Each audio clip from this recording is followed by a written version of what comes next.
Hello there, my name is Martin Henley. This is the Effective Marketing Content Extravaganza. And if you're new here, you couldn't possibly know that I am on a mission to give you everything you could possibly need if you are looking to be more successful in your business.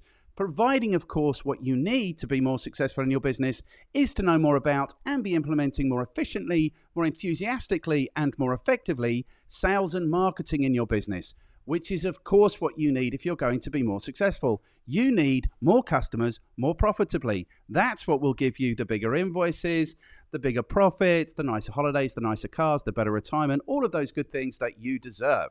So what goes on here is I'm here giving you everything I know about sales and marketing on a Monday as part of the What the series. On a Tuesday, I pull in anyone I can find with experience to share with you. If you are looking to be more successful in your business, that's Talk Marketing on a Tuesday.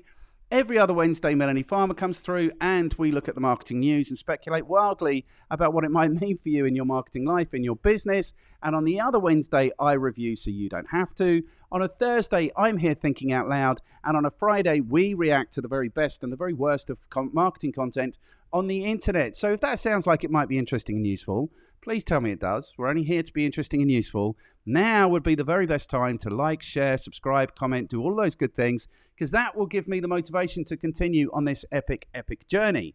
Now, if you are catching this on the day that we go live, it will be a Tuesday, which means it's Talk Marketing, which means that we have a guest for you. Now, today's guest has Facebook marketing experience going back to 2005 when he was a senior manager in fantasy games for the National Basketball Association. Since then, he has been a product director with rotohog.com and VP of strategic marketing for the American Cancer Society. What he has mainly been doing is running his business, John Loomer.com, since 2011, which helps marketers and entrepreneurs reach their business goals through advanced Facebook marketing and advertising strategies. His website, John Loomer.com, was cited by Social Media Examiner as a top 10 social media blog in 2013. He was introduced to us by the thoroughly charming Frank Prendergast, who tells us that he has followed him for so long and learned so much from him, is a lovely guy, and has interesting insights into how marketing on social media has become so different in recent years. What you may not know about him is that he used to help Samuel L. Jackson manage his fantasy basketball team. Today's guest is Jon Loomer.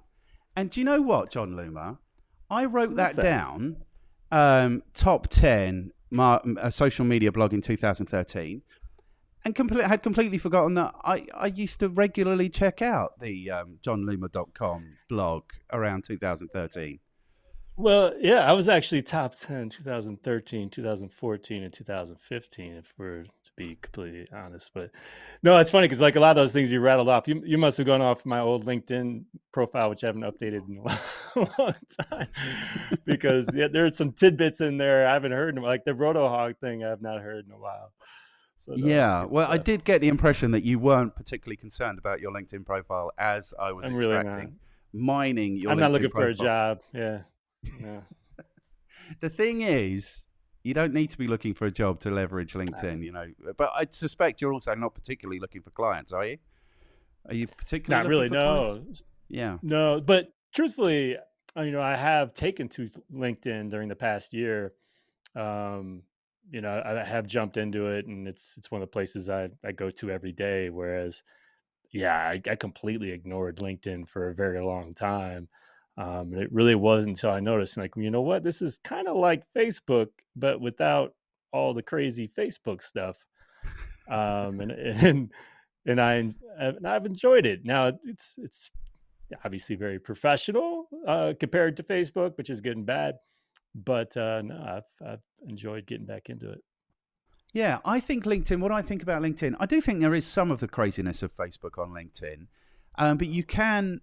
I think LinkedIn is probably the social media that I am most plugged into now and interested in and concerned about, because, we have these connections like Frank introduced us through LinkedIn. Mm-hmm. So it's the social media probably that's given me the most benefit. And yeah, so it's interesting like that. So yeah, I did get the impression that you weren't particularly concerned about your LinkedIn profile. And it's interesting. I need to update it though. I do, because I am using it. I think we were connected on LinkedIn. And Yes. so yeah, I should be updating that. Yes, Yeah. This is the universe giving you a little nudge that you need to maybe. update your LinkedIn profile. That's cool. But what was the other thing? It's interesting when you're a marketer like you and me, when I mean, I don't want to speak for you, but I'm not particularly interested in marketing myself anymore. I'm definitely not. I'm marketing this content a little bit, but not too much. I think it's better also when people just discover it. Ah, that's the way I've always felt. And I don't know about you in your background of what brought you to where you are, but like, look, I wasn't trained in sales. I was a liberal arts, you know, degree, got a liberal arts degree in college. I was focused on writing and reading philosophy, basically. Whatever I was going to do with that, who knows what I plan to do. But um, I never planned to start a business. So, and anything on the sales side, I was awful at, honestly. Like my first job, um, I guess real job was as a telemarketer. And I was the worst possible telemarketer you could be because I hated telemarketers. So anybody who picked up the phone and heard my voice and said, I want to talk to you, I said, okay, have a good day. See you later. Um, so that said, once I started the website, still didn't know I was starting a business. And eventually got to the point where I was like, okay, I could create a product. To a point, I think there was some advantages to the fact where it's like, here's my stuff. If you like it, great. I'm not gonna sell you hard and whatnot. I think it helped that I got a ton of traffic really quickly, so I never felt like I had to sell super hard in the beginning in those first several years. But yeah, it's been interesting. Okay. So interestingly, then we do have similar backgrounds. I studied politics at university and was drawn much more to the philosophy. And then I went into telesales as opposed to telemarketing. And then I spent 10 years selling. But I think it's Oh man, interesting because I think I am quite good at sales and I do enjoy the process of sales, but you have to think quite differently about sales to get to that position. But what do I think? I right? think, interestingly, studying philosophy or political philosophy especially is like almost like the history of human motivation. Do you know what I mean? It's almost like, It's sure. yeah, so it is interesting like that. It's interesting like that. Right, so before we get to the structured bit, we also need to talk about the fact that you managed Samuel L. Jackson's fantasy basketball team or supported him to do that. What's interesting to me is two things about that. This 3 degrees of separation that we touched on before we started speaking, but Yeah, also the idea that celebrities don't even have to do their own fantasy sports teams yeah. I themselves. feel it might be a secret. The NBA might not be too happy with me, but for getting that secret out. But yeah, so we had an entire league, and every year we did this, and so there are lots of people in there. I mean, it was some of them did manage their teams more than others, right? So the fact that Samuel L. Jackson was on the phone with me to draft his team and whatnot was more than some of those celebrities. And actually, I wouldn't make a move with his team, and actually, I was petrified to make a move without that would make him mad without his approval. So I was more of a helpful hand of, and actually, I didn't manage his team very well. We didn't do very well, but like Will Ferrell was in there, and I mean, they're Spike Lee. There are a bunch of pretty big name people, Yes. but yeah, I mean, to go from doing some, because you got to understand, prior to that, so the NBA was started at the end of 2005. That was the telemarketing job, and then I worked in insurance for 5 years. So I was doing things I did not like, and suddenly I'm helping Samuel L. Jackson draft his team. Working for the NBA and overseeing fantasy games. So it was like quite a change of worlds for me. And it's one of those things, like I've long said, you should do something you don't like first to fully appreciate what, when you have something good. Because when I was there, yes, there were like kids straight out of college getting a job there at the NBA who would complain about their job, like, oh, this is the worst and this and that. Like you just don't even understand how good you got it. Yeah, yeah, I think that as well. Because for a short period of time between college and university, I used to dig the roads for a living, and one of the Mm, assignments we had was cleaning out storm drains, which are basically 6 by 6 by 6 foot holes under the ground that just fill up with mud, and we had to get in these holes and dig sure. them out. It was awful. So when I did in my sales career end up going to like rugby World Cup finals with my clients, I really Mm. did appreciate the difference in that. Um, I'm interested in this idea of 3 degrees of separation also, that because now I know you, I'm like 1 degree separated from Samuel L. Jackson and Oh only yeah. 2 degrees from Quentin Tarantino and Leonardo DiCaprio and all those people. Um, and there was somebody else I interviewed who was like a big DJ in the 70s, and he knew he was hanging out with Mick Jagger and all those people. Does it afford me any significance whatsoever to be one step removed now from Samuel L. Jackson, I wonder? It pains me to say that if you were to ask Samuel L. Jackson about that experience and mention my name, he would have no idea who you're talking about. So it Yeah. probably doesn't help you a whole lot. No, it probably doesn't help me a whole lot. Yeah. Okay. All right, good. Shall we it's bring it's some more? it's it's unfortunate because like I tell that story and then like, oh, Samuel. Like, no, I really don't know him. Like I've exchanged emails with him, which is super cool. I can tell you that Spike Lee signs his name Spizike as an example, or at least he Okay. did. Little tidbits like that, but none of these people would have any idea who I am if you were to ask them. So it's almost like it only happened in my mind, and I don't know if we could ever prove that it did. Like maybe you just dreamt it. That's fine. I I mean, might it have, is yeah. interesting to have insights into the way. I mean, I don't know. I don't know if we've passed the golden age of celebrity. It feels to me a little bit like we might have done, or maybe I've just not very interested in celebrity anymore. But those people like Quentin Tarantino, Samuel L. Jackson, they would be cool people to know, I suppose. But it's Yeah, interesting to me yeah. that those people don't even get or have the opportunity not to be engaged in their own fantasy football league team. I mean, what is the where you can even get help with that thing? Like, what does your life look like? Right. It's probably pretty good. But no, I agree with you. I mean, between that experience, which was great, it was awesome, really cool. And Yeah. just uh, to a point, I was also working with players at times, like working All-Star weekend, working drafts, things like that. And I've, interviewed players and whatnot. And it's a good experience in that eventually you realize that they're just people. Yes. Um, some and often flawed people like the rest of us. And so, even back then, I started looking at celebrity quite a bit differently than I Yeah. had Yeah. before. And flawed, but also damaged by the process. So it's interesting. Anyway, we're not. Absolutely, yeah. Yeah. Yeah. We're not here to talk about Samuel L. Jackson or flawed celebrity. We are here to talk about your specialist subject. So we should bring some order to this. So, like there are only 5 questions. The first question is, how are you qualified to talk to us about your specialized subject? Your specialized subject is advanced Facebook advertising strategies. The second question is, who do you work with? How do you add value in their lives?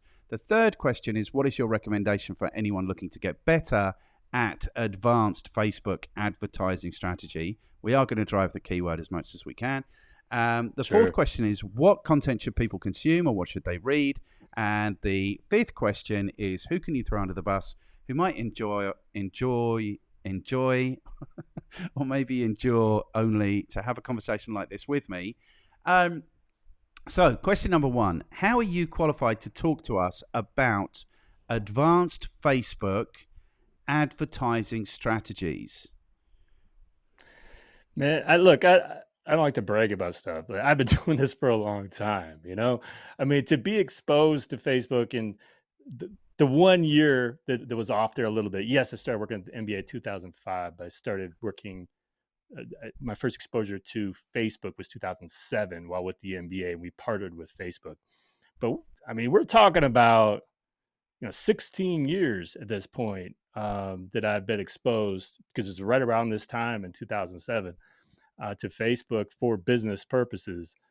And when I started my business, and started focusing primarily on Facebook advertising, you know that's been my focus since basically 2012, is talking about Facebook ads advanced Facebook ads topics, the only people who are spending a decent amount of money and know all the tricks and features and everything else would understand. I mean, anyone who knows what Power Editor is, that's what I became, I guess, kind of famous for back in like 2012, 2013. So anyone who was an advanced Facebook advertiser, you used Power Editor to run your ads. And it was the tool prior to Ads Manager that was super clunky, really hard to use, confused everybody, but it had all the features you wanted uh, for detailed targeting and everything else that you'd want. I can't even remember; it's been so long.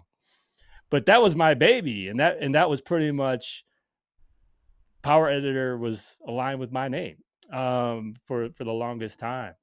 But this has been my focus. I'm going into the 12th year of my business, helping agencies and independent consultants and other advertisers get the best out of Facebook advertising. Okay, fantastic. So I'm thinking back now. I ran my agency from 2005 to about 2014. And so we were engaged in all of these things. We were like a whole of marketing thing. We never really specialized. We did what we felt was going to be best for people. But I used to run social media courses, like seminars, evening Mm-hmm. things, 2 hour things. And I would show people the targeting on Facebook from about 2008 to about 2014 when I stopped. And it blew people's minds. But Facebook really has been on a journey, hasn't it, since Oh, 2008? I yeah. remember in 2008, which was probably when I signed up for Facebook, thinking, I don't mind these guys having my information. Like, my information at Right. the time was my email address. They seem like cool guys. Do you know what I mean? And it's like, I can't see there ever being any kind of problem. But the journey Facebook's been on is really quite incredible. Yeah. Look, and I admit, back in those early days, I was often labeled like a fanboy or whatever, or are you paid by Facebook? Would be a question, which I never was.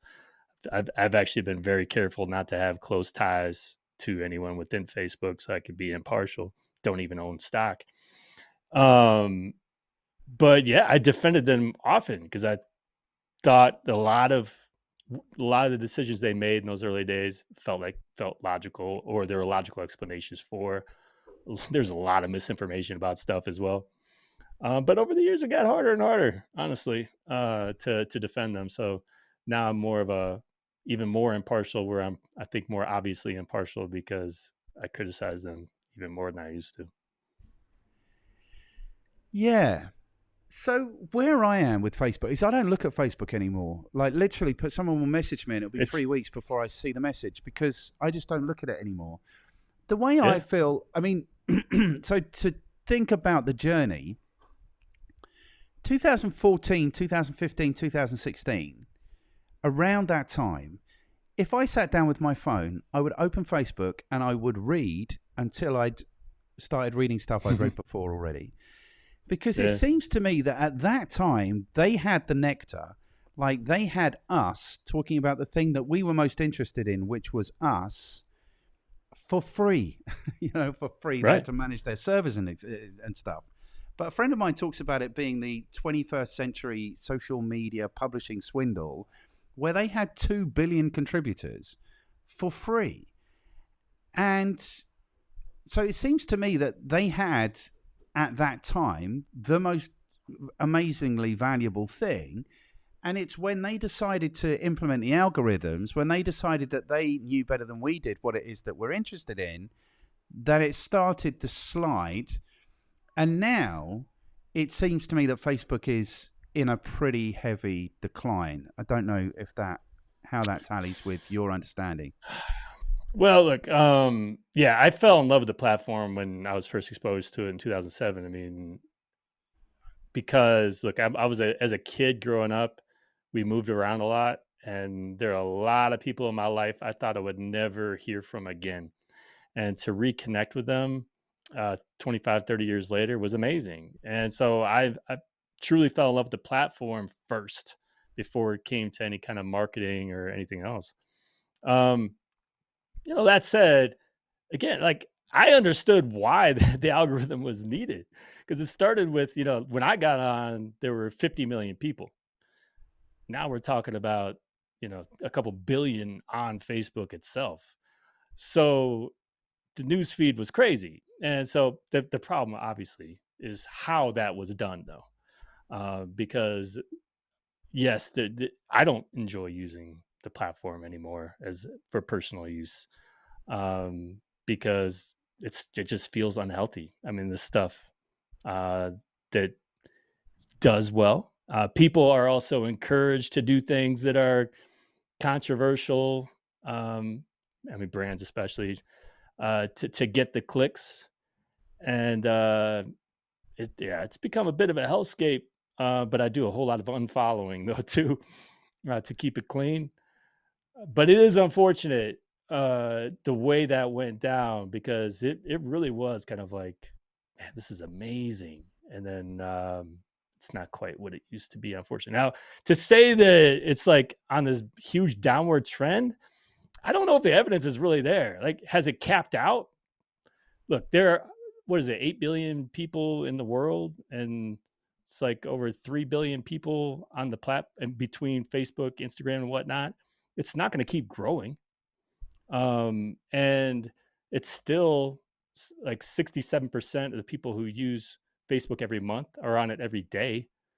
Now, I don't know what the time spent is, but I don't think it's like, oh man, we're not going to have Facebook next year. I think the company, the company is a bit of a mess. Are they in the metaverse? What are they doing? I don't know. But as far as are people still using the platform? Yeah, they're still using the platform. And I think a Okay, lot cool. of social networks would be jealous, honestly, of what they still have. Yeah.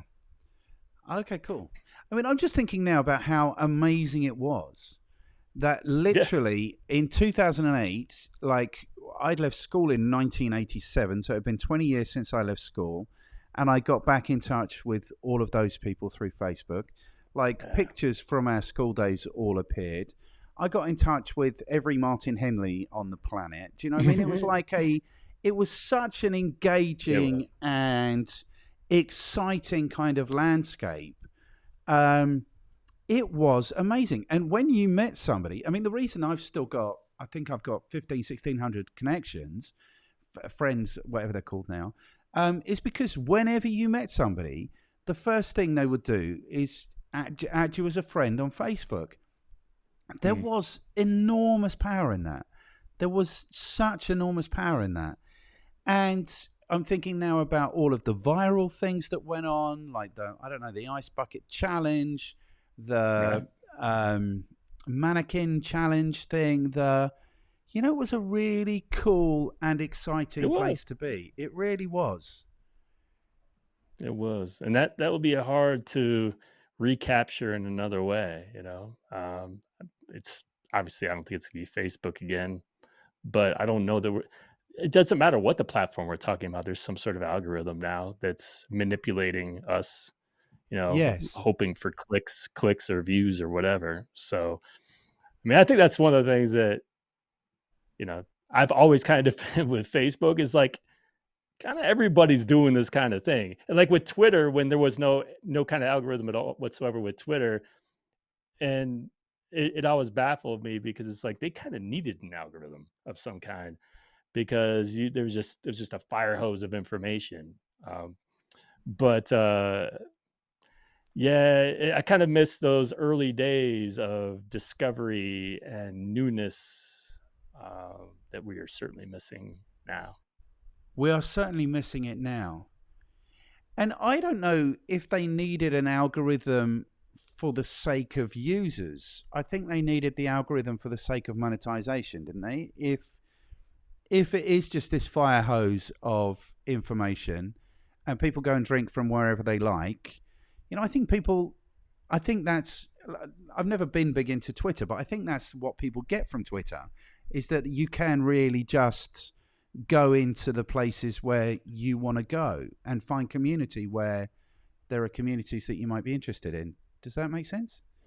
Yeah, it does, but I think the question becomes, okay, are there 3 billion people between Facebook and Instagram today without an algorithm? Um, I kind of doubt it. And I think, over the years that, kind of like the way Twitter stagnated, it didn't grow. It just didn't grow. It still hasn't grown. Um, that fire hose could take you so far. And users aren't smart enough or willing enough to take control of their feeds, because look, Facebook provided all kinds of tools over the years to segment their feeds and their friends and create um, different levels of whatnot. No one ever used that stuff. Yeah. So I think that without, and again, that's not defending the algorithm they ended up using, but I don't think it's anywhere close to the size it is today without an algorithm, though, is my guess. That's just a guess. I'm no expert in this stuff. Yeah, maybe. An algorithm. Yeah. And I Yeah. don't want to diss Facebook necessarily. I mean, I do think, let's just say it's changed dramatically. Oh, yeah. Yeah. And they're still claiming that they have 2 billion active daily users or active monthly users or whatever it is, Yeah. which is a quarter of the population of the planet.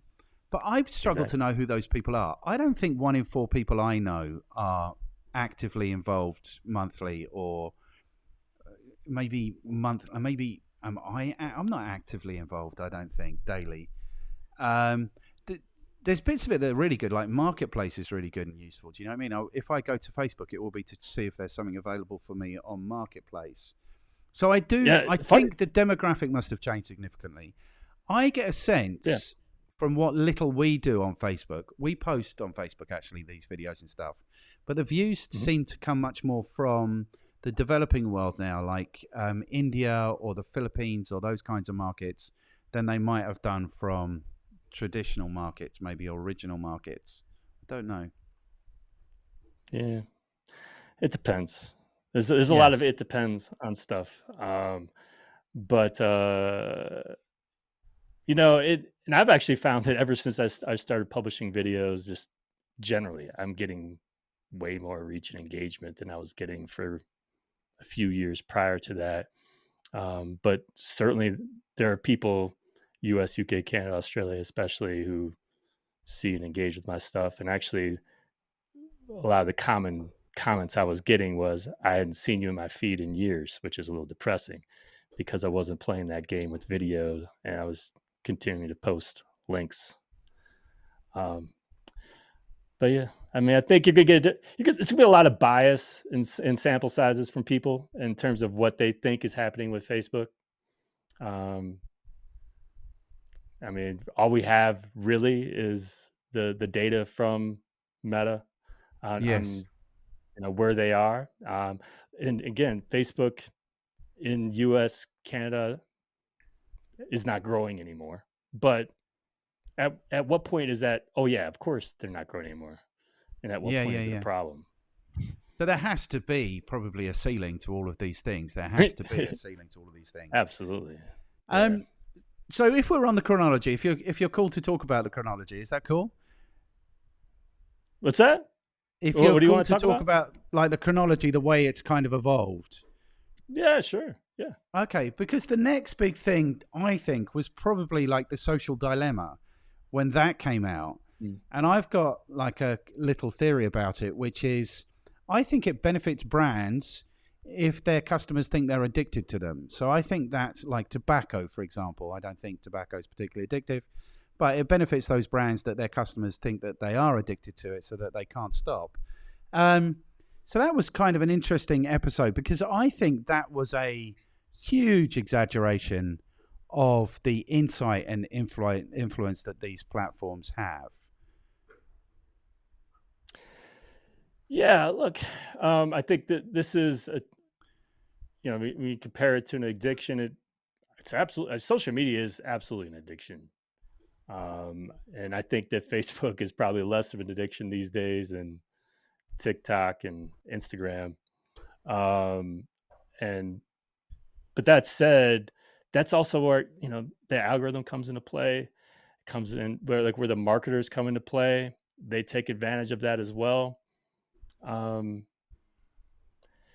it's the unfortunate part. And it's also the part that I still don't really conform to in terms of that manipulation side of sales and marketing.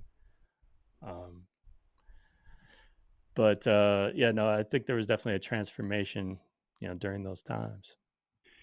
Yeah. Okay, definitely. And then the more recent thing is um, this little war that's gone on between Apple and Facebook, which is Yeah. um, probably. So I think the thing is that it's not a smooth ride. It's not like you learn Facebook in 2008 and then you continue to derive value from it all the way through to 2023. I think it's a moving feast. So, whilst Mm. from my perspective, it looks like there's been this consistent decline, what I'm definitely not saying is that you can't get value out of it. What I suspect is that you probably have to be that bit much cuter to that bit much cuter, that bit more cuter, that bit more cute to actually get the value. Is that Well, yeah, I mean, it really that hasn't changed, and that you've got to keep up with what in the world is going on. Like, there's just so many changes with Facebook generally. It's certainly more challenging. Like, look, there was a time, 2014, 15, 16. It was cheap to reach people with ads, for example. You could do some just amazing things to get crazy good ROIs. But it's definitely harder. And these days, because of the Apple stuff, with iOS 14 plus, I mean, basically that impacts your reporting, your attribution. So, is your advertising leading to this revenue? It's not as easy to tie those things together anymore. And if it impacts that, it can also impact Facebook's ability to optimize, because if they can't confirm whether or not somebody bought, and connect those dots, it makes it harder for them to find other people who are likely to buy from you too. And of course, targeting is less of a big deal in terms of how iOS impacted it, because I mean, the way Facebook's going these days, it's actually paying to go broader and broader. But it's definitely been one of those. It's been a huge adjustment for me, because I love those days of micromanaging advertising and like slicing and dicing audiences to see, how do I reach my ideal people? How do I now send them down a funnel of like, okay, you clicked on this, now you're going to see this, and you engage with that, now you're going to see that. And it could be like a few hundred people in each of these audiences seeing that. And that was fun. I did all kinds of experiments and little journeys that people join me on. They're like, "Oh yeah, I want to be part of that." And so, in order to participate, I've got to click on this, and then I'm going to see this series of ads. And it was a lot of fun. But now it's like it's so much more expensive to reach people. It's just not the same. So we got to switch our strategies. okay? So is it more expensive to reach very targeted people? So it's more cost effective just to take a broad brush approach, and it gets more expensive the more targeted you become. Is that Yeah, and that's true. So first of all, yes, targeting smaller groups, hyper targeted groups, unless you've got a really good chance of a conversion of some sort. Like the example I often use is an abandoned shopping cart scenario, right? So they were super interested in buying your product, added your product to their cart, abandoned it, don't know why.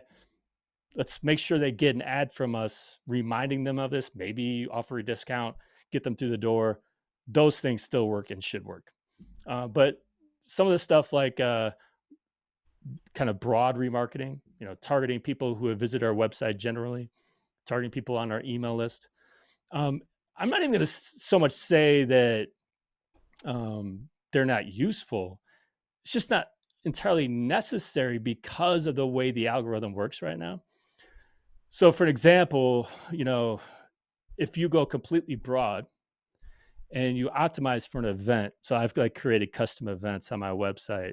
I know we're not even talking about iOS at this point, but I created custom events on my website that measure things like how long you've been on a page, or if you scrolled to the bottom, or if you hit play on my podcast player, all these different things. So if I optimize for those things, I can go completely broad, and you can bet that the algorithm is going to start with people who have done those things in the past without me even targeting them, because Facebook wants to make sure I get the results that I'm looking for. So that's the logical place to start. So that's how that system has gotten smarter, and why that some of that hyper targeting just isn't necessary anymore. Like the people who used to always pick out all these little interests and things, to target, like, oh, I want to target people who have this kind of job and whatnot. It's just not as necessary anymore because the algorithm has gotten so smart really over the last year or so. Wow. So it's more, okay, so two things. It's more action than targeting than demographic, or interaction targeting than demographic. So um, I'm interested in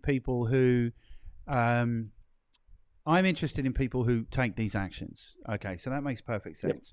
So that makes it like a remarketing exercise. And then I don't know, because I haven't done this for a long time. I only know from the conversations I'm having. But it sounds to me also that there's much less input required from the Mhm. advertiser. Like the algorithm is doing, if you trust it to, the algorithm is doing much more of the work than you might have been required to have done historically. Mhm. Um, historically, I mean, I still teach people digital marketing, and I tell them don't trust the algorithm. Like, do the work, put the hard yards in yourselves. But is it getting to the point where actually Facebook does have your best interests at heart? And Yeah. Well, usually, okay. And first of all, this has been a very difficult adjustment for me because, like I said, I loved all that slicing and dicing, and oftentimes you couldn't trust it a few years ago. But so where it works is if you want to just tell Facebook, I want to get purchases or some other type of conversion, go completely broad. Your ad, the copy, creative, is going to start as what the algorithm learns from and like who engages with that. And then they're going to start looking at, okay, who actually converts. And it's going to work really fast to find more people who are like that. So when you're optimizing for conversion, it's actually pretty darn powerful and amazing. Where you got to watch out though, and where we still have to be smart advertisers and not just trust the algorithm, is if you're gonna optimize for other things like a link click or a landing page view because you just want to drive traffic. When you think about how the algorithm works, you start to realize why that's problematic. If you're telling Facebook that all you want is someone to click that link, you you can't make any assumptions about what those people are going to do after they click that link, right? In your mind, you're probably thinking, "Oh, if they click that link, they're interested in my blog post or product or whatever it is. They're going to go to my website and they're going to do all those things." Facebook doesn't care. They just want to find people who click that link, get as many of those people who click that link as possible at the lowest cost. So there are weaknesses. There are people who just click like crazy. I don't know why, but they do. There's click fraud out there, and the systems will catch that click fraud eventually. But until then, they're going to send a bunch of that type of traffic to you. There's accidental clicks as a result of certain placements like audience network that happen. So what's going to happen is if you optimize for that type of scenario, that type of action, top of the funnel, it's going to be super low quality. So that's where you have to be smarter. But video views can be a similar situation. Engagement can be another situation we have to watch out for. So Where advertisers have to be smart is where anything is like, can you get low quality engagement if you let Facebook optimize for that? Yeah. Can you get low quality traffic? Can you get low quality video use? Absolutely. Can you get a low quality purchase? I mean, not really, right? Not really. And even then, or like, can you get an accidental purchase as an example, right? No, I mean, so the other thing you can do as an advertiser too is like, let's say you have products that are $10 to $1,000. So if in that case you say, oh yeah, I do have low quality purchases, I don't want to get those $10 purchases. I want to get the $1,000 purchases. You can actually optimize for value. So the focus is on people who spend the most money. So as long as you're optimizing for some sort of conversion, the algorithm is great. But for anything where it's like you can get low quality X, that's where you have to be careful. Okay. So can you qualify? Can you say, for example, I want 3-minute long views of a video, or So this is one of the problems with Facebook needs to spend way more time coming up with quality optimization for engagement type things, right? So like I said, traffic. So traffic is one of them. Video views is another. The best you can do is optimize for a through play. This is the dumbest metric. A through play is 15 seconds or the entire thing. So if you've got a 3-minute video and they've watched 15 seconds, that's a through play. Now, on the surface, you're like, oh, but 15 seconds is a lot. That's good. That shows interest. Well, here's the problem again. The algorithm, if you optimize for a through play, this is one of the craziest things. Like I remember when I first noticed this, I ran an ad promoting a video, optimizing for through play, and I received more through plays than I did people reached. Like, how is that possible? Well, it's possible. It's because it took advantage of a weakness. The algorithm took advantage of a weakness. There's a placement, there are a couple of placements where one of them's rewarded video.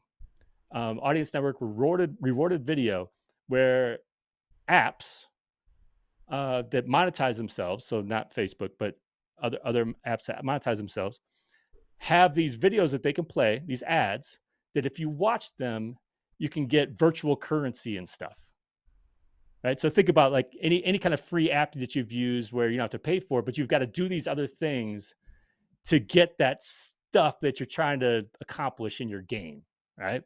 So people do not care about your video. They're watching this 15 seconds or 30 seconds or whatever it is to get something in exchange for that. And so it wasn't until, first of all, like I was looking at my metrics, I was like, okay, more through plays than people reached. And also, none of these people were doing anything. Like I would have a CTA button and no one would click it. And it's because they were that the only concern was watching the video. These are low quality views, low quality through plays. So that's the problem. Like we need an ability to say, I want to optimize for people who will watch this. Like I've got a minute long video. I want people who watch a minute, the entire thing, or 95%, or whatever it is. Or with traffic, I give me the option of, okay, yes, send as much traffic to my website as possible at the lowest cost. Or can I please optimize for quality? And Facebook knows what quality is. It's people who spend more time on the site. It's people who click around. It's people who return to that website later. Maybe they perform another action while they're there. Allow us to optimize for that. But those are the big issues. The big holes in optimization are all top of the funnel. right.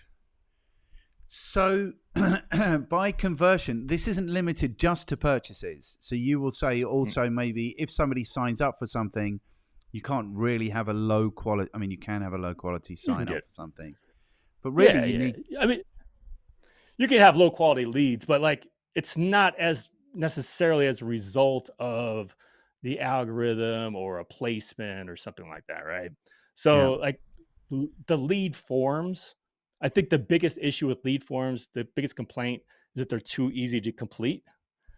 So you might get people who sign up and like, oh, they don't remember or something. I don't know. because Yeah. it pre-fills their name and stuff. But there are solutions to that. You can make it more difficult to complete the form as well. So when it comes to any type of conversion, there's usually an answer to prevent that low quality conversion. Even if we're not talking about purchases, we're talking about other types of conversions. Yeah. This for me is like the insanity of this whole situation. Like Facebook, from what you're telling me, have it within their capability to provide, like maybe for me as an ex-audience member, it's not the nectar that I need, but it's the nectar that businesses need, which is customers, and they can do that for people. Right. So why does it even exist where, like, because what I'm comparing it to, which is probably what I've got much more experience with, is Google.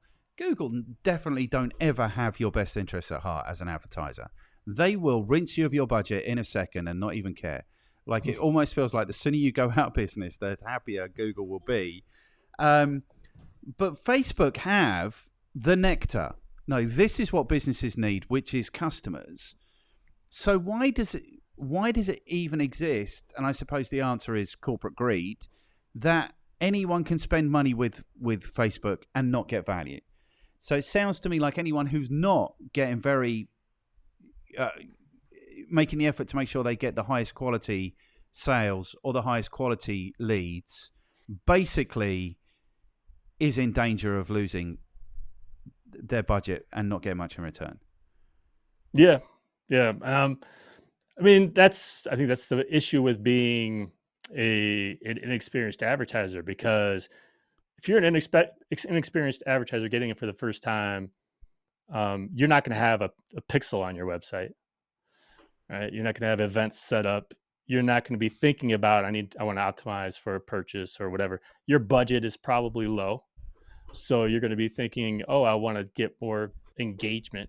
I want to get more people to like and comment and whatever on my stuff. And look, I'm not going to say that's always a waste of money, but the way the algorithm works, it benefits from just the lowest of the low quality engagement if you optimize for those things, because like it knows if there's certain people who just like everything or comment all the time with comment spam, for example. And it's going to take advantage of that. If that's what you said you want, you didn't check a box that says I want quality engagement. You just said I want, engagement, and that's absolutely where, you can potentially throw some money away. Whether those advertisers care, sometimes I wonder if they do. But with those lower budgets, there's just, because the other thing, the flip side of that with the lower budgets too, it's like, okay, the alternative would be spending a lot more to get these quality things, and maybe they're not willing to do that, and they're happy with the surface level vanity metrics and whatnot. I don't know. Yeah, so this feeds into like a bugbear of mine, which is like everyone knows how to do business well. Do you know what I mean? Which is to deliver value for your customers. And then Sure. these platforms, which have been lauded for pretty much all of the last 16 years, but it feels to me that's kind of going away a little bit, maybe nearly 20 years. These businesses that have been lauded as being this thing, we're seeing now, like some of us who were involved saw previously, but we're seeing now that they're not the saviors of business. And the thing is, it's highlighted now that we're looking at downturns, and these essentially customer acquisition businesses, which should be leading us all out of these downturns, are all busy laying people off because they're not delivering value for their customers. What I want to do with a customer is pick them up where they are and take them to the point where I can deliver the most value for them as I possibly can in return for the most value. Like they give me more money, but it seems to me that these platforms are too willing just to take people's money and feed them nothing in return. Yeah. I mean, I think that's the unfortunate part of, really what we're dealing with all these platforms, right? And that's what makes me uncomfortable as kind of an accidental marketer accidental business marketer, someone who doesn't love the sales side. Like I'm perfectly happy offering all kinds of free stuff, giving Yeah. you value, helping you along the way with your own business. So it's yeah, it's a bit unfortunate we're where we are right now. Yeah. Well, the flip side of that is that you probably wouldn't be in business. If Facebook were a decent company and they just delivered amazing value to everyone who steps into their business, then there would be no need for Jon Loomer in the world. Oh, So, I've long said that I'm able to do what I do because Facebook changes so much and it's so frustrating. yes. Because if anything was easy and anyone could do it, I mean, it's really talk about Facebook ads. Yeah, I'm not needed. Yes. Okay, So so it's thank you, good in Facebook, for being incredibly frustrating and confusing to people. So yeah. good because that keeps you in business. Okay, that's good. Mhm. So that brings us then probably. I mean, are you ready for some good news? What's the good news? I'm always The, ready. the good news is that I think you are eminently qualified to talk to us about advanced Facebook advertising strategies. That's good. That is That's good. a little work because we just talked for about an hour. I'm like, man, if I'm not qualified, One day I'm somebody's hungry not going to too. be qualified. I don't know how that conversation is going to go from there. It's going to be really bad. Yeah. Okay, so that brings us then to question number 2. Question number 2 is, who do you work with and how do you add value to their lives? Look, it's a combination. Absolutely, agencies, so big and small, but that also includes independent and individual consultants who are advertising for others as well. But it also includes people within a marketing company who are handling the advertising part of their company. But I've also seen a lot over the years, and you talk about changing lives. This is the stories I've heard. So you're gonna make me blush by talking about this stuff. But like when people have come up to me and said, you taught me how to run ads and start my business, basically, and that changed my life. So whether it's they started an agency or they started their personal brand and they use Facebook ads to do that, um, that's the powerful part of of what I did that I wasn't fully expecting, was being able to change other people's lives while being able to change my own in that way. But yeah, it's basically you have to be an advertiser of some sort to get something out of what I do. It's largely people who are spending more than at least a couple $1,000s a month in Facebook advertising for it to be beneficial. But yeah, that's my group. That's your group. Are there particular styles of business that do particularly well out of Facebook advertising? Are there businesses that don't stand a chance with Facebook advertising? I mean, e-com is basically Facebook's entire focus right now is e-com. And that's kind of like going back to what we were just talking about, right? So if you got something to sell, and especially if you're a website with a bunch of different products and whatnot, you got a product catalog to run dynamic ads. Those are the companies that have the most success. Where it's tough is like small mom and pop business. I use this example all the time. Plumbers, like any type of service business that you only need them when you need them. Um, Running Facebook ads, targeting people who need you as a plumber, very difficult, right? As opposed to Google, where that could be based on a search term. People are looking for a plumber, looking for your help, right? But that type of business is very difficult on Facebook. Uh, so it's I wouldn't say it isn't for everyone, but it's certainly way more difficult for some than others. Yeah, because fundamentally, this is display advertising. This is awareness kind of marketing. It's Right. not That's what it's direct going to be. Yep. marketing. Like if my basement's Right. flooded, I'm going to Google to search for a plumber. Um, Yep. and you'd have to do some pretty remarkable advertising and be incredibly patient and wait for people's basements to Right. flood if you're a plumber to be at the top of mind when they actually have a flooded basement. Okay, so that's Yep. interesting. Does it work? Is it a consumer platform still? Is there a business to business benefit to be had? Is there Yeah, and look, there's always it's not like the LinkedIn advertising world, right? Where um, you could target very specifically based on businesses and where people work and all that kind of business, all that kind of stuff. Um, but it doesn't really matter to me whether it's B2B or B2C. If you've got something to sell, um, that's what's most effective with Facebook ads right now. Right. So it really is e-commerce. Like if I'm selling oil rigs, that's probably not going to work. If I'm selling services, Probably even that's probably going to be much less. Is literally if you can click to buy, that's where you can win. Yeah, but I would also include um, like local businesses, like restaurants and whatnot. Like where you can put out special deals, and yeah, maybe you might not be able to buy it online, but come a couple miles down the road and buy this pizza or whatever. I think there's benefit in that, but you probably have to be patient and understanding with tracking challenges there as well. Yes. Okay. So, what's the question? The thing is, I think is these things like this is my mission in life is I want to tell people the secret to marketing, which is there are no secrets to marketing.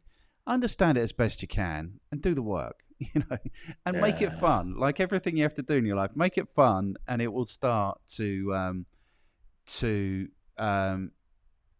repay you. I think is kind of the secret.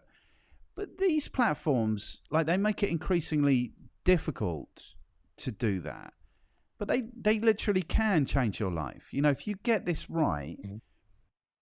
is that can that still happen, or is that a historic thing now? Oh, it could still happen. Yeah. It does help a bit to be in that kind of sweet spot of what works best. Yes. And that's kind of the unfortunate part for me as a business, right? I'm not truly e-com in that way. Like I No. care so much just to because I don't want to sell necessarily to people who have never heard of me before. And like, oh, I've got this great solution for you. Like I want it's a long-term relationship with people. So that's why I care about driving quality traffic. And I've found ways to do that are outside of the normal system, things like that. Um, but yeah, you've got to be willing to experiment, understand what's important to you, be very wary of anyone who's got too good to be true guaranteed systems that work for anybody, because that just does not exist. And really, that's the way I teach. Like my whole goal isn't to convince you that I've got this system that's going to make you rich. It's instead to help you understand how it all works so you can figure it out too and be the best at what you do. And so much of that comes down to experimenting, using it in ways that maybe weren't intended in some ways, and seeing what works for you, because what works for me as an advertiser doesn't mean it's going to work for you. I mean, you have a completely different system. You might be in a different business. You have different traffic, different audience, um, different products. So there's so many factors that contribute to what works and what doesn't. And I think it's important to have that frame of mind as advertisers when we go into this, is that, you know what? I'm going to run this campaign right now and it might not work. And that's okay. I'm going to learn from it, and I'm going to correct that and figure out why it didn't work and get it better in the next one. But you're not going to hear a lot of that from a lot of quote unquote gurus out there. Yeah, you're never going to hear that. You're never going to Yeah. hear that and this is I'm a bag of issues. I'm sorry, John. But the frustration for me, part of the frustration for me is that people promote themselves like that. And the Mhm. other part of that equation is that it's because people want that. It's because They people want do. the silver bullet. They Yeah. really want Yeah. to think that I can flick this switch, I can do this one thing, and it is going to be a secret. And I'm going to be the person who discovers this guru who's going to be able to do this for me. and then my life is going to be transformed. And you're Absolutely. right, that's not actually the sort of transformation that's healthy for you. Like the transformation that's healthy for you is the consistent, reliable, useful thing. Um, so this is part of my frustration of being in the marketing industry. I'm like you, I'm probably a reluctant Oh, God. marketer, and especially now, is that the thing that people want isn't actually the thing that's going to be best for them. I mean, maybe Right. this is just the state of the world in 2023. This got deep, right? Yeah. Look, this is also why I don't want the quick sell. I want people to know my teaching style, know what I'm all about, read a lot of my stuff, watch a lot of my videos, realize I'm not telling you, giving you some secret sauce and hiding something, right? Yeah. So when they join my community, they sign up for a one-on-one or whatever, they're not looking for that easy fix, hopefully. Because and whenever I've realized someone expects that and they're a bad fit, cancel and refund them. They're just not a good, like, I don't want those people in my community. But you're right. Like, what is TikTok right now? I mean, so much of it is how to get rich, side hustles, how to get, it's just like ridiculous things. And but the reason for that too, people want the shortcut, they want the easy fix. That's also where the way these algorithms work, right? 6 seconds. What are you gonna say in those first 6 seconds to get your Yeah. attention? It can't be. It's complicated. It depends, because that's pretty much the way my videos are. And I'm gonna go for like a minute talking about this thing and whatnot, but I'm not gonna like. There's no like guarantee now this is gonna make you a bunch of money. But what does the best is the people who make these crazy guarantees, like, oh, this is all you need, shortcut. That's kind of the way it is, and I'm gonna keep resisting it. I think you are too. Yeah, and I don't want to. So this is so it sounds like we're birds of a feather, but this is kind of where Yeah, I am. I'm marketing something I've never marketed before, which is all of this content, and I don't have a click to buy button because I'm not actually interested in selling anything. Thankfully, I don't need to do this to make my money. So I'm not yeah, selling anything other than this idea that marketing actually, apart from all of the challenges that we're talking about, like the platforms that are out to exhaust your resources as quickly as they possibly can, but actually get this right, and it's tremendously exciting and fun. This is being successful is exciting and fun. But the thing is, I'm a shitty example of that right now because I'm not doing uh, that. I'm not interested in marketing myself. Do you know what I mean? I'm interested in marketing this yeah, idea, and I don't really know how to do it. And the platforms aren't set up to support me. And also, I'm talking shit about the platforms all the time. So if they hear what I'm saying, they're not going to support me, definitely. Um, yeah, but um, yeah, so it's interesting, and I am reluctant. And the other thing is, I'm resistant. I don't want to do the thing that they want me to do because that's not my message. It's hmm, interesting like that. So, how do people yeah. engage with you? They become part of your community, and then they have the opportunity to work one on one, and it evolves from there. Is that how it works? Yeah, I mean, look, I've got the funnel usually works like, and it's changed. It's evolved a bit over the years. My blog used to be everything. Google loved me so much. I miss those days, Google, but they would send me so much traffic every day. That's how most people found me, is like they had a problem, they needed a solution to the problem, typed it into Google, Google sent them to me. They joined my email list. They'd end up signing up for something and paying for something. But the blog is still a big part of it. I think eh, my videos, which I started in October because I realized I had to. If you're a reluctant video creator, like I was, it's been quite a journey to get to be comfortable with it now, and completely understand with how it's difficult for anybody. But so that's a really good way to like follow me on TikTok, Instagram, Facebook. I actually just started publishing videos to Pinterest today, all over the place. But that's where you start, right? Consuming that content. There's a lot of free stuff. Join my newsletter, but I've got a private community, which is the Power Hitters Club, where that's a lot more like one, one to many, one on one as well. I mean, we have weekly strategy sessions every Tuesday, the weekly webinar. Um, you can get access to me in one on one scenarios too. Book 45 minutes with me.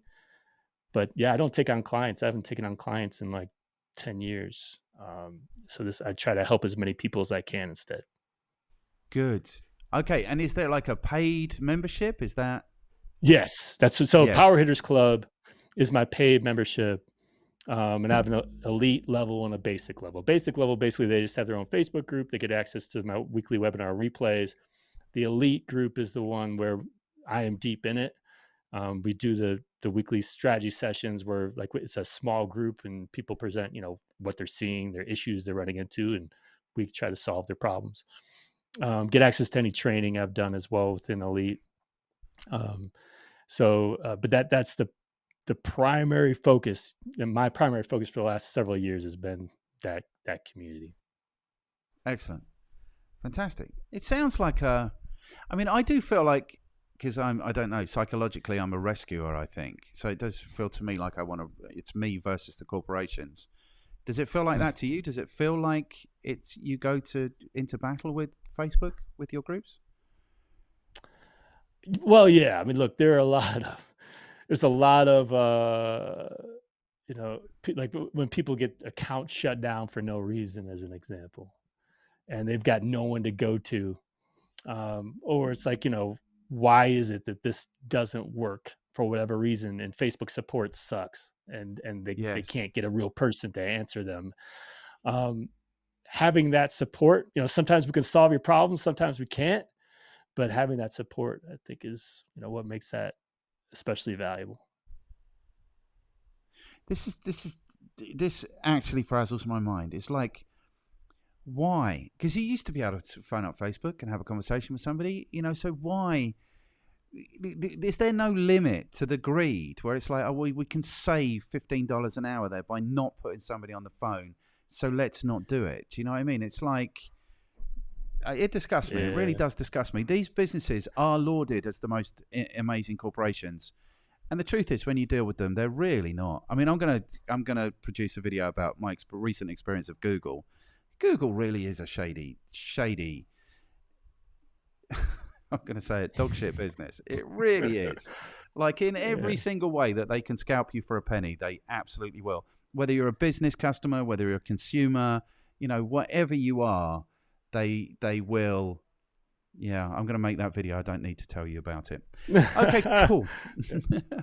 Okay, cool. So that brings us then, I think, to question number 3. Which is, and if you can give us this in a minute or two, because we are all slaves to the algorithm and we all want minute-long videos to put out. So we'll put this out on TikTok and Reels and those places. What is your recommendation for people who are looking to get better at advanced Facebook advertising, or looking to get started, or looking to take their Facebook advertising to advanced? Experiment. Really, there's no better way to get better at Facebook ads, or probably just about anything, than pushing aside advice of all these gurus who are telling, do it in this specific order, do these exact things. Instead, like, have a general understanding of the tools available to you and what you can do, and just experiment and try new things and learn from those things. And also understand that there isn't a quick fix to anything. So you're not going to have miracles happen with your Facebook ads.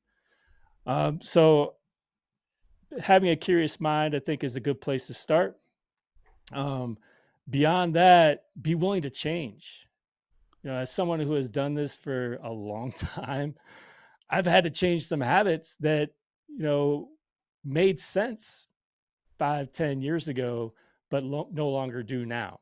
So don't assume, for example, that, right-hand column placement doesn't work.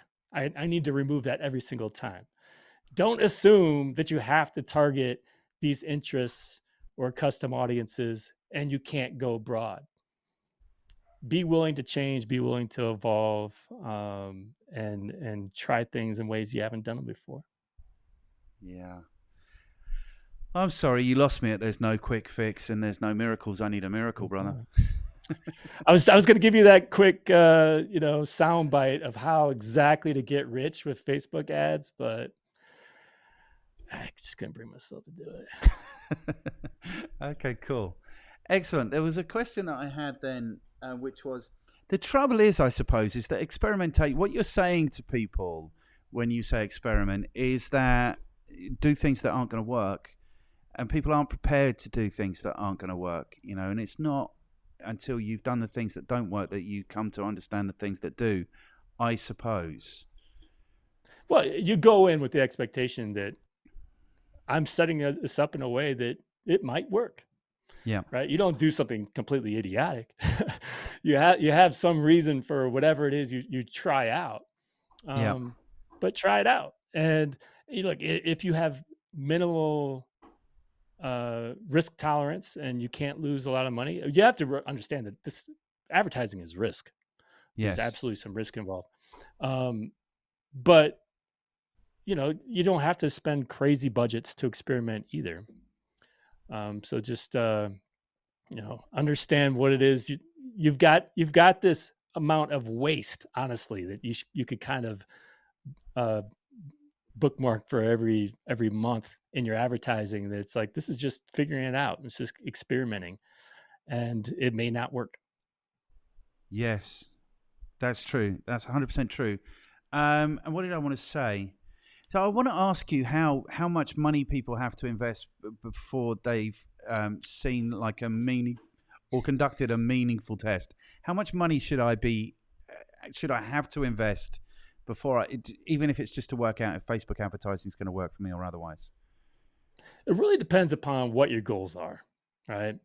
Because ultimately, I have to look at it like this: uh, the algorithm, for it to be most effective, needs to exit this thing that they call the learning phase, which is they need to get at least 50 of your desired actions within a week, right?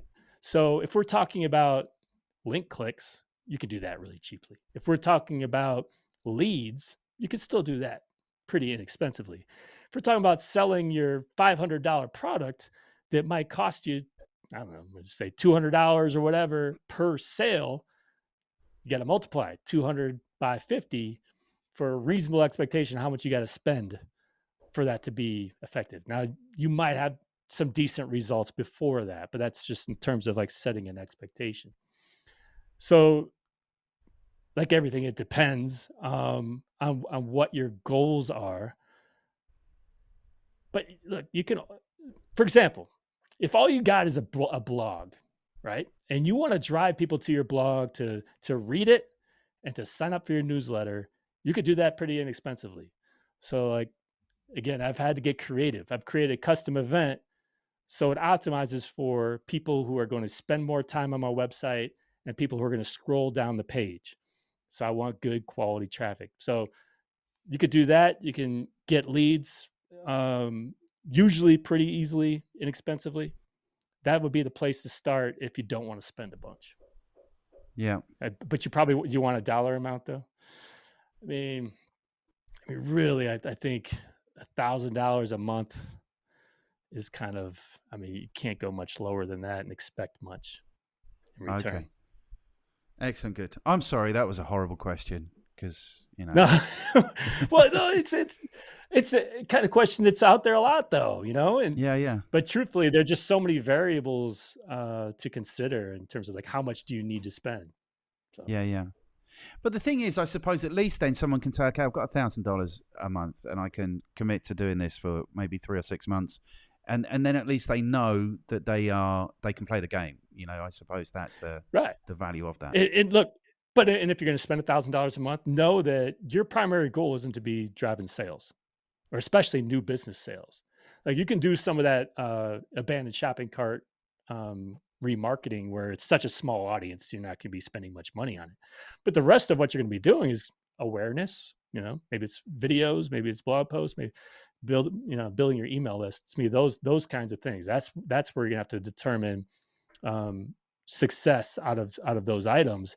And you got to forget about, oh, we're doing this to get more revenue, because that's not going to be noticeable out of those efforts. No. Okay, good. Excellent. Question number 4. We're going to run over by a couple of minutes. Is that okay? It should be fine, yeah. Might hear my stomach grumbling here, but we'll be all right. Bless you, thank you. Yeah, I'm hearing that, and I'm hearing the disappointment from your wife that you've not turned up for dinner yet. So question number 4, what content should people consume? What books should people read? I'm admittedly not a big business book person. That said, I'm currently reading Belonging to the Brand by Mark Schaefer. Okay. And I don't know how familiar you are with Mark Schaefer, but I feel like we are on similar wavelengths with him. He's been in this for a very long time. I don't want to make it sound like he's super old. Sorry, Mark. But he is more on that, that new book is all about building community. So there's a lot of good motivation in there for doing things that help people, basically, and not necessarily being able to measure the revenue that comes from that community. So that's a good book to read. But beyond that, my website, my videos, if you want to learn more about Facebook advertising, I'd be crazy to tell you to go anywhere else. Okay, fantastic. Don't do the crazy thing. I mean, I create a lot of content. I mean, there's a lot of content. Okay, cool. Yeah. And is it because the thing that's been suggested, but we haven't actually alluded to, is the fact that everyone wants this short form video right now. Like all the platforms want this short form video now. So if you're prepared to play that game, I think there is some good value to be had from these platforms. That's kind of what you've been suggesting. Yeah. I mean, so basically, if you don't have to follow me in like all 6 places or whatever it is. I pretty much publish the same videos to everywhere, but those videos are largely about Facebook advertising, and so 1-minute snippets. Like I have a really hard time getting anything under a minute, so I have to edit like crazy. Yeah, but it's either about Facebook ads. It's also just about that journey, figuring out creating videos. I mean, I just started that in October, and I've created like 300 videos during that time. And so I share a lot of what I learned there. If you care about that stuff too. Cool. You can speed up the videos by about 10% before anyone really notices. So that'll get you an extra 6 seconds. Oh, that's a good call. Yeah. You shouldn't have told me that, though. 15%. What's that? You shouldn't have told me that, though, because that just gives me more reason to keep talking and like, I'll just edit it out. It's like, man, like, and it's probably really obvious listening to me talk and watch me talk, but like today I recorded, I swear, for 6 minutes, and it took me like 2 minutes to get out this first sentence because I just could not say a certain word properly. Yeah. So like I will record for like 5 or 6 minutes oftentimes and then edit it all down. But then you have to start prioritizing like what's important, what's not, Yeah. What did I really not need to say and get the point across? And like I got to get it down to a minute. And it's actually a fun little challenge, honestly. It is a fun little challenge. We started, but I lost my guy, unfortunately, because what I said originally is like, I want this to be long form because I want to get beyond the veneer that marketing people have. Yeah. And then I was saying, well, I don't want to prioritize, what your important message is or not. But I was always just evading the thing. So now we've chopped up some of these into like 1 minute long clips. And the power of what somebody, so it's not me talking, but the power of what some people deliver in a minute is really quite amazing, I think. So there is that opportunity there. Excellent. Cool. So that brings us to question number 5. I need to check in with you first and see how you are feeling about your experience of having appeared on the Talk Marketing Show. It's been good. I appreciate it. Yeah, I think I feel what hasn't killed me has made me stronger here. I feel like a stronger person coming out of this. Yeah. You think I've been trying to kill you? No. No, it's been fun. It's been good. Excellent. A lot of memory lane stuff. Talking about the olden times. It's been fun. Yes. It's interesting. Now you've done a lot of these. So is there something I'm doing right here? Is there something I need to do differently? No, you do great. No, this is fun. Okay, fantastic. Excellent. Of course, there is an ulterior motive to me asking that question, because now I'm going to ask you to throw a couple of people under the bus who might enjoy or maybe just endure to have a conversation like this with me. And they need to be people you know that you can introduce me to. That's the criteria, in the way that Frank threw you under the bus. Yeah. I mean, I would think Mark Schaefer, as we were talking about his book, he probably wouldn't mind being on a podcast to promote his book too. And it wouldn't necessarily be a promotion, but to talk about a lot of the same things he covers there. It would just be a guess. He's Fantastic. a good dude. Frank also introduced me to Mark, but that's cool if you want to give him another nudge, because we haven't quite got it down yet.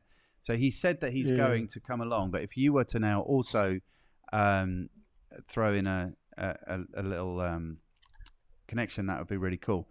Is there somebody else that I could speak to that you could introduce me to? Hey, maybe talk to Joel Hughes. Joel's someone who's been doing his team has been overseeing my website for the last several years, and he's a really good dude. Talk about website creation, Google Analytics, WordPress plugins and performance. I mean, if you care about all that kind of stuff, he's really good. I actually just interviewed him for one of my most recent episodes as well. Excellent, fantastic. And if you could drop like a connection, an introduction to him, and a little reminder to Mark, then that would be absolutely phenomenal. Cool. Are you ready for some really good news? Oh, no. I think so. If it's really good news, yeah. It's for really good news. You can go and have your dinner now. We got to the end. Yes. Awesome. I was just about to start like blacking out maybe, and like I'm getting a little lightheaded. And you know what? You can go 30 days without eating and no one's buying this at all. Okay, cool. So we got to the end. So all we have to do now then is just say goodbye for the benefit of anyone who has listened all this all the way through. And yeah, man, this has been a really, really interesting conversation. I'll be honest with you. I think I've kind of given up. I had kind of given up on Facebook, but I am heartened if what you're saying is that actually, if you are prepared to do the work, this is consistent with my message. If you are prepared to do the work, then you can still derive, and it's appropriate, then you can still derive some benefit from Facebook advertising. It'd be really good if someone at Facebook heard this and thought, yeah, we're doing a good job. We could do better. That would be really cool. It's never going to happen. Oh, dude, look, here's the thing. So I know that people at Facebook read my stuff and listen to my stuff. I've actually heard from people multiple times over the years who tell me that they are a former Facebook employee or a current whatever, usually former, and that a bunch of them, read my stuff. And there are times where it's like, I don't know if it's a coincidence or not, where I will complain about something and then it will be addressed shortly. But I always think about that, honestly. Like, I'm going to make sure that if I have a problem with something that I don't like, I'm going to be very clear. I'm going to write a blog post about it. I'm going to record a video, and like I might be able to do something about that. Whether hopefully somebody's listening, because I think they do. Yeah, hopefully they are listening, man, because I think they could be delivering so much more value at no cost to themselves. If they were delivering more value, they'd get more value. It would be amazing. Let's hope that they are listening. Okay, So I'm worried about you blacking out now. So I'm going to let you go. Thank you so much for being here, man. I've thoroughly enjoyed this conversation.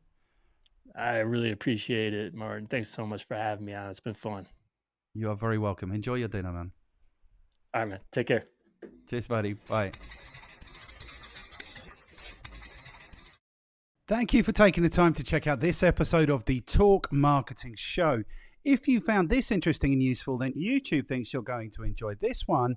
And this is the latest thing that we've posted. If you haven't yet, and you could take a second to like, share, subscribe, and comment, then that will give us the motivation to continue on this epic journey.